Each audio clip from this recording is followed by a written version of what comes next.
Type 2 diabetes is one of the fastest growing epidemics in America, and as a result, big pharma companies are hoping to make it their latest cash cow. But one of the most popular diabetes drugs on the market has been found to have some deadly side effects, and I have attorney David Haynes with me now to discuss those side effects. Now we're starting to see things where people are losing limbs as a result of taking this medication? Yeah, that's right. I mean, that's the latest FDA advisory that's come out, is that there are a number of cases of amputation. Of course, diabetes patients can be prone to risk for amputation and loss of limb, loss of toes.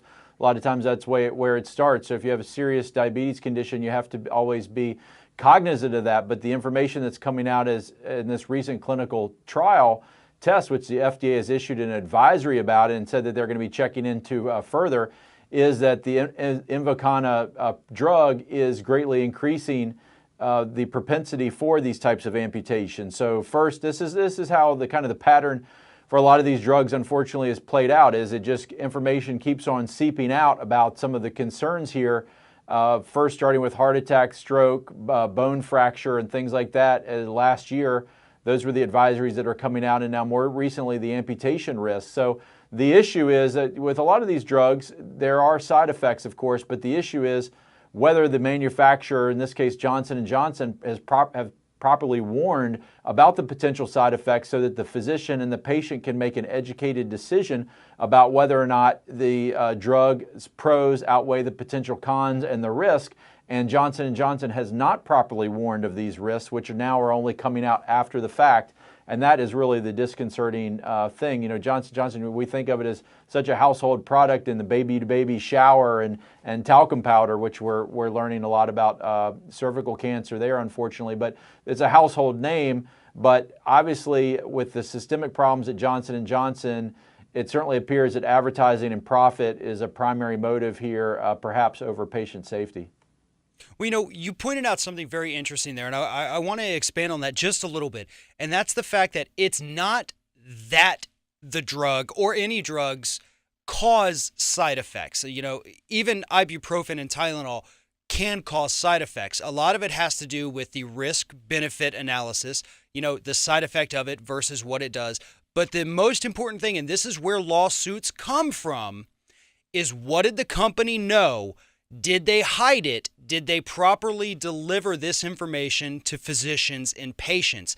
And it's when there is a cover-up or when they did not disclose that they face liability. It's not just because their product, isn't doing everything it says. It's because they knew it wouldn't and they hid the dangers. And I think that's something that the public needs to understand. People don't just get sued, for no reason. It's because there was a cover-up, because there was no warning.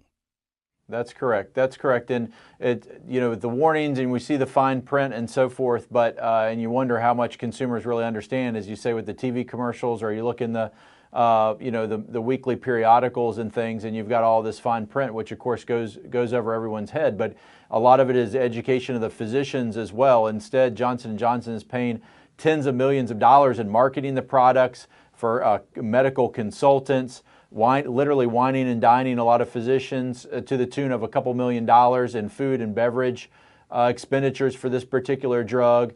And so they're glossing over a lot of these issues, and either they knew of the problems and they haven't given proper warnings, or they didn't do sufficient medical and clinical trials to determine what the side effects were. And so if a black box warning goes on a particular drug, studies have shown that the prescriptions of that drug may go down by about 40%.